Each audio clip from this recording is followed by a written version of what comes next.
When I was young, with an even younger sister, my parents tried very hard to teach us good manners. For example, part of our holiday tradition was the Christmas afternoon writing of the thank you notes. Much of their training, however, came at the dinner table as we discussed good manners.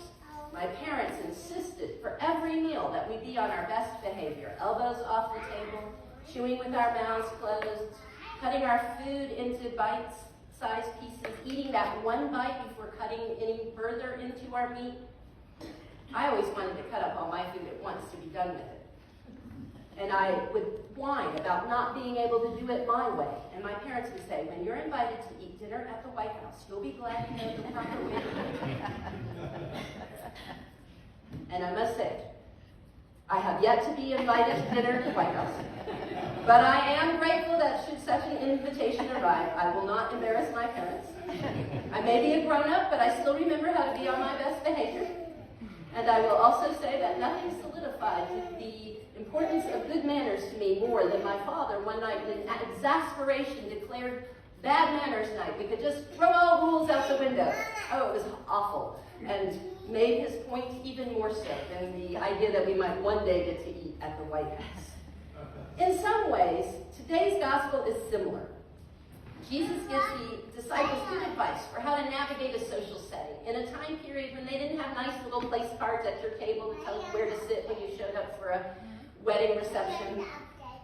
And at least today we know sort of where we are in the place of where we're sitting, how far away we are from the table of honor. In the time of Jesus, though, people would be left to figure that out for themselves. Some people would march right up to the head of the U-shaped table. This is how they ate at a table like this with the host here and everybody else spread out around. And some people would march right up to the head of the table, sit right next to the host, hoping for the best. As Jesus points out, far better to be asked to move up to a better seat than to be ejected from the best seat because you chose the wrong seat. But of course, Jesus is not teaching an etiquette lesson. Jesus did not come to earth to teach us good manners, although I suppose we could argue that it's at least part of what he was doing here. But it's not the kind of etiquette my parents focused on. And to be fair to my parents, they were doing more than just teaching us good table manners. Like everyone who raises the next generation in whatever setting, Jesus too was training his disciples in ways to be good humans in all sorts of communities. The community that Jesus describes in the last part of this passage is a radically different community from any that his disciples might have imagined. And I'm guessing that it may be radically different from anything you or I have experienced. We might protest, we might say, it's not that radically different, not from the way we live today. We live in that inclusive society envisioned by Jesus. It's here. And in some ways, we'd be right. I teach English classes at Spartanburg Methodist College, and when I teach some pieces of literature, like Mary Wollstonecraft's A Vindication of the Rights of Woman, I want to demonstrate how far we've come as a society. I have my students look around the classroom. I ask, if it was 100 years ago, how many of us would be in this classroom together? And in my current Brit Lit class, none of us would be in that classroom. My 10 students are female and non-white males, and I would not be teaching in that classroom if it was 100 years ago. That is how exclusive the community was and how far we have come, indeed. And we might also protest that our churches are more inclusive. We might point out our larger denomination that has put out many a social impact statement to tell us how we are going to celebrate diversity. We have come a long way, but many Lutheran activists would point out that overall this denomination still looks a lot like it did 100 years ago, even though we've overhauled our hymnal and some of our worship practices to be more inclusive. The more I think about today's reading, the more I think that we minimize this teaching of Jesus by reducing it down to inclusivity. Jesus did always challenge humans around him to think about who's being included and who's being left out when the guest list is prepared. But he's not really concerned with our dinner parties, with our classrooms, our churches, our congregations. His focus is far more broad. Jesus wants us to change our hearts, and these changes will be made visible in our behavior.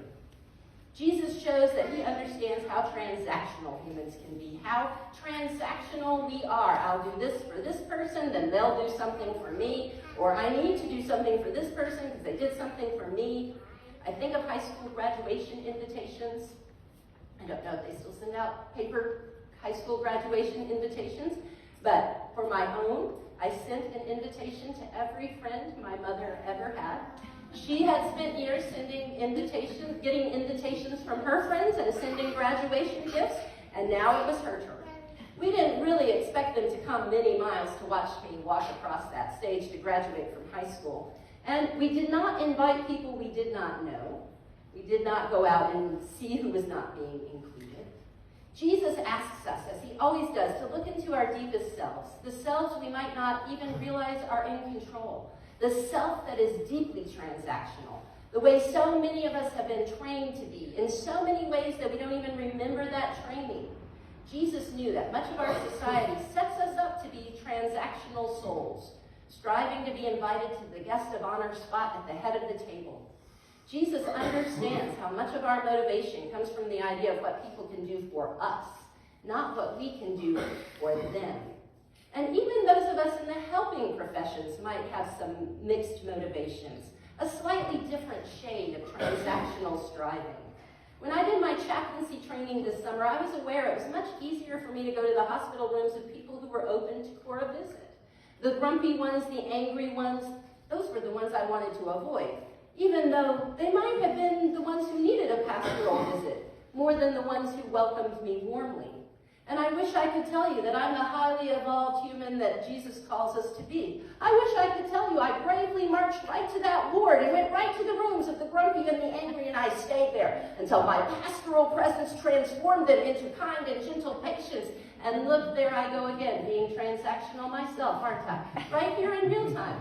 Not thinking about the patients and what I could do for them necessarily. I wanted them to transform, so I felt better about my time in the Asheville VA hospital learning to be a chaplain.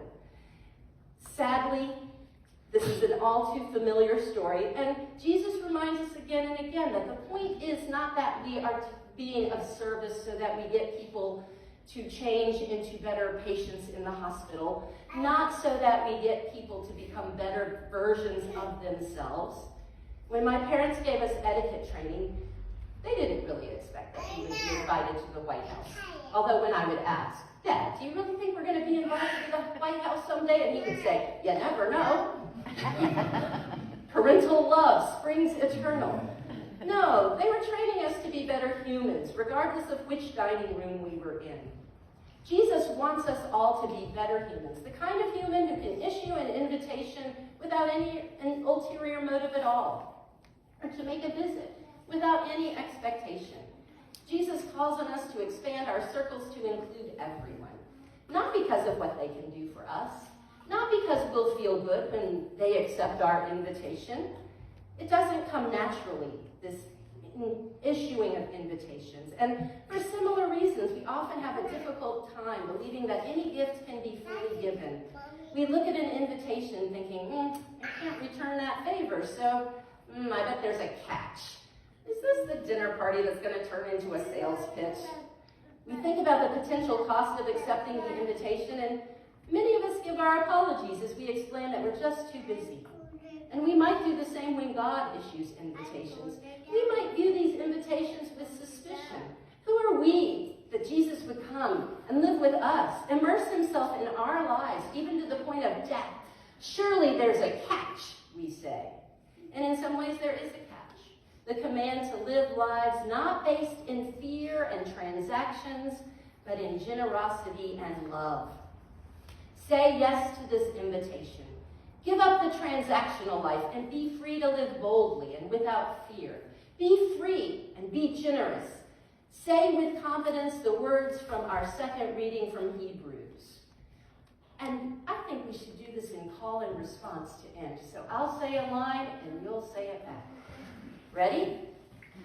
The Lord is our helper. The Lord is our helper. We will not be afraid. We will not be afraid. What can anyone do to us? What can anyone do to us? Doesn't it feel good? That freedom? Free from fear, bold, let it be so. Amen.